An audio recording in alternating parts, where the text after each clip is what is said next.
Derek Hine has been able to make. We have been able to make contact with Derek Hine, and as always on Trade Radio, Derek, we do appreciate your time. We know you're a busy man, but you got the Heath Shaw deal done. Taylor Adams into Collingwood, Heath Shaw out of Collingwood to GWS, and I think to the neutral observer, most people think that Collingwood has won that one. Would you agree? Oh no, I certainly wouldn't agree with that. I think it's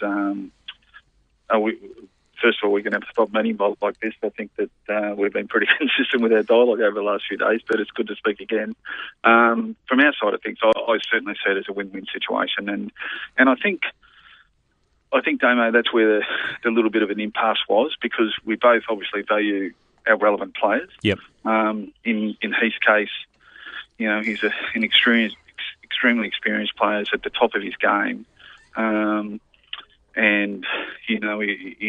there's no doubting his ability at the level where Tay is obviously a first-round draft choice, played 31 games for a team that probably is not at the level in terms of their performances as yet, and no one's doubting where Tay could potentially be, but at the end of the day, it is potential. Yep. Where the other boy, as in Heath, is a proven performer at the level, and I think that was probably the toing and froing from both sides, and in saying that, I think that GWS and in particular Steve and also Guppy have handled themselves really, really well in this situation, and I'd like to think we have as well. Sure. I know you can't and probably won't talk about the specifics of the finances around the deal, but GWS is being supported by Collingwood at least next year on some of the wage being paid to Heath?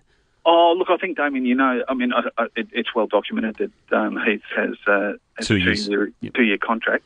I obviously can't go into the specifics at all, apart from saying that it's a very, very small component of his contract that we'll pick up. But I think that we're certainly willing to help facilitate the deal, and from our side of things, and I'm sure, with Steve and the boys from GWS will be delighted with their outcome as we are with ours. Yep. Derek, how do you weigh up where you've sat over the last couple of years? Because there's two ways to look at it, and the first way is clearly, and I was wrapped with what you guys did last year, and you have a look this year now, and it looks even a better situation. You virtually brought in 6 first-round picks, if you consider Taylor Adams that, which I do, over this period of 2 years. How does that go versus what's gone out of the footy club? Senior players indoors, Wellingham, Shaw, Thomas. How does that sort of play off together? Must have lost contact there with Derek. I think we have lost him. Sorry, boys, you got me? We did lose you there, Derek. Sorry, mate. I'll tell you what, the one thing I am losing is this phone. It's in a period, it's the busiest time of the year. It's just been going over. So I do apologise for that. But to pick up where Plough was going, from our side of things, the collective games played was, at a low level. Yeah. So, all of the boys that have gone out, both retired guys and guys that have gone out in games played, they're really respected players, former players of the football club.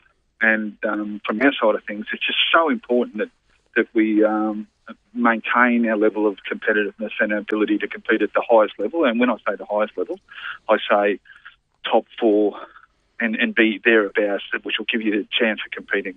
Yep. September. But so what we've tried to do, particularly in the last 2 years, is have a really close eye on where we are at the present, but also, and more importantly, have an eye on where we're going in the future. And that's what we've tried to do. And I suppose, where we're at will be determined in the not too distant future, I dare say. Derek, bigger-bodied midfielders are becoming almost the vogue in our football, the way it's played at the moment. Taylor Adams is another one who's not a giant of a man coming through. No. Would it be fair to sort of say that you may look for, with pick 6 or 10, another bigger-bodied player to come through the middle of the ground? Well, one thing you can take to the bank with our first 2 picks, and I think we spoke about this on Monday, Tuesday, was that you can take to the bank that we'll be picking the best player. Yep. Whether it be small, medium, or tall. You really can't muck around in terms of any potential balance when you're picking that that close to the nose of the draft. So we'll be picking what we believe is the best player.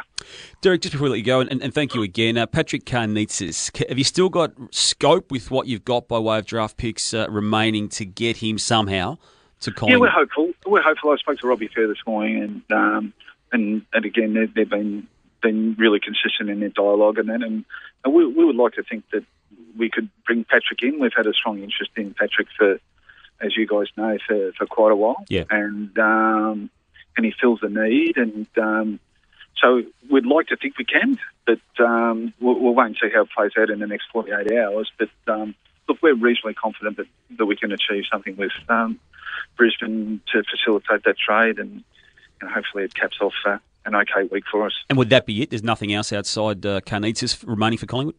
That's enough, isn't it? It is enough, but I know what you're like. You're always thinking ahead. No, look, we've got an interest in Tony Armstrong as well, and we'll just see what eventuates there with Sydney. So, and that'll play itself out either, during the next 48 hours or post that during the delisted free agency period. Sure. Hey, thanks again, Derek, and as always, thanks for your time. No worries, guys. Have a good day.